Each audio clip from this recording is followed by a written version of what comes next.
In this video tutorial, I'm going to share to you on how you can fix in PA API 32.dll missing on your Windows 11. So let's get started. Go to the Windows search bar and type CMD. Click Run as Administrator option on the right pane. Now simply type sfc space forward slash scan now.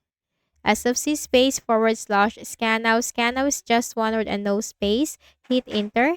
The system scan will begin, so simply wait for the process to be 100% completed. And once this is 100% completed, type exit in the command prompt window and restart. Next method is we have to know the system type. Type system information under the best match, click on it, and take note of your system type, and then simply open a browser. Then search for Visual C++ for distributable and hit enter. Click on the first option. Scroll down and click the download link corresponding to your system type. Double click on it or open the folder icon. And simply check this box that agrees to the license terms and conditions and click on install.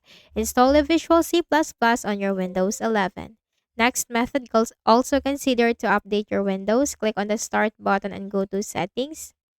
From the list of options on the left pane, click on Windows Update and click the button right here to install all the updates for your Windows 11. So that's it, and I hope this video helped you. Kindly please do not forget to hit the like button and subscribe to this YouTube channel. Thank you for watching the video.